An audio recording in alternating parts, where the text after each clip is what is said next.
आप देख रहे हैं खबर दर खबर, जो सबके लिए खबर सबको दे खबर।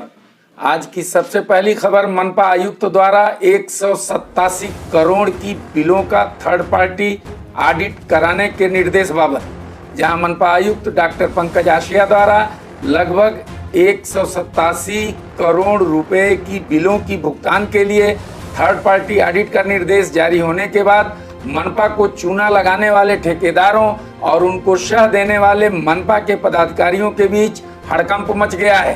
इस 187 करोड़ में 50 करोड़ सड़क निर्माण और अन्य विकास कार्यों सहित ईगल कंपनी की लगभग 137 करोड़ की गटर योजना वाली बिल भी शामिल बताई जाती है।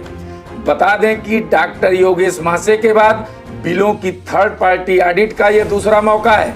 इससे पहले मनपा के तत्कालीन एक अन्य आईएएस आयुक्त डॉक्टर योगेश महाशय ने भी ईगल की लगभग 122 करोड़ की बिल के भुगतान के लिए आईआईटी से थर्ड पार्टी ऑडिट कराने का निर्देश दिया था।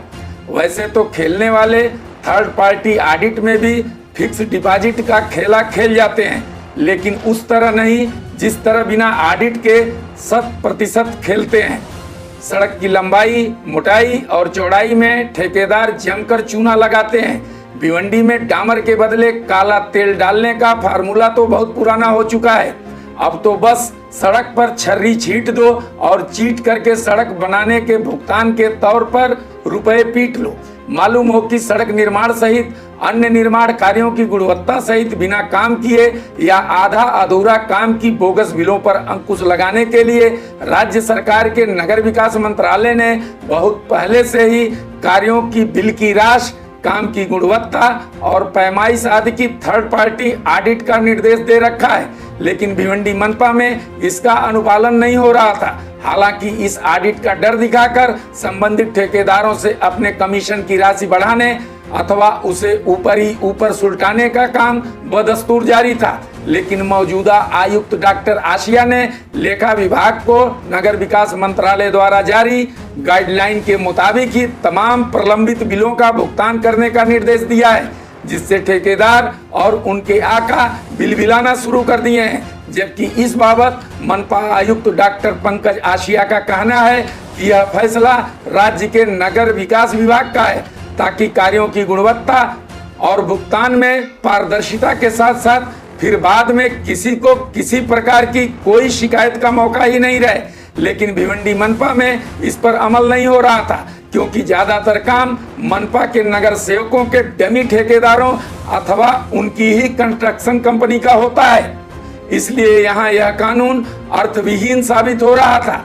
जबकि सरकारी दिशा निर्देश के मुताबिक 10 लाख से 1 करोड़ के बिलों का थर्ड पार्टी ऑडिट जिला तंत्र निकेतन महाविद्यालय से 1 करोड़ से लेकर 5 करोड़ तक का शासकीय अभियांत्रिकी महाविद्यालय और 5 करोड़ से अधिक धनराशि की बिलों का भुगतान आईआईटी मुंबई, वीर माता जीजाबाई टेक्निकल इंस्टीट्यूट मुंबई यानी VJTI और विश्वेश्वरैया इंजीनियरिंग कॉलेज द्वारा थर्ड पार्टी ऑडिट के बाद ही बकाया बिलों का भुगतान किया जाएगा, जिसके तहत मनपा आयुक्त डॉक्टर आशिया के निर्देश पर समुचित तहकीकात के बाद ही बिल भुगतान किया जा रहा है। सनद रहे कि कोरोना संकट काल में सरकार और मनपा द्वारा महामारी नियंत्रण के लिए करोड़ों की धनराशि खर्च की जा चुकी है।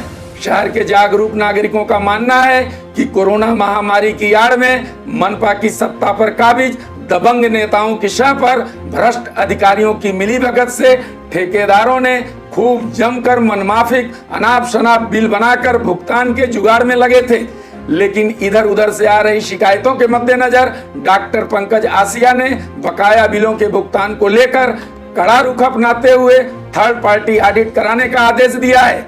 अब हम आगे बढ़ते हैं कोरोना अपडेट की ओर, जहां आज शहर में 2 और ग्रामीण में 3 की मौत हुई है। इसी तरह शहर में आज जहां कोरोना के 18 नए मरीज मिले हैं तो 9 ठीक भी हुए हैं। ग्रामीण में भी आज 70 नए मरीज मिले हैं। इस तरह अब शहर में कुल मरीजों की संख्या 4368 और ग्रामीण में 4392 सहित भिवंडी इलाके में अब कुल कोरोना के मरीजों की संख्या बढ़कर 8760 और मृतकों की संख्या 441 हो गई है। मालूम हो कि शहर में अब तक मिले कुल 4,368 मरीजों में 293 की मौत और 3,902 ठीक हो चुके हैं तथा 173 का उपचार चल रहा है, जबकि भिवंडी ग्रामीण के 4,391 मरीजों में 3,491 ठीक हो चुके हैं। 148 की मौत के अलावा 753 मरीजों का उपचार चल रहा है। खबर दर खबर की न्यूज़ पसंद आने पर हमारे चैनल को सब्सक्राइब करें और न्यू अपडेट्स के लिए बेल आइकन दबा दीजिए।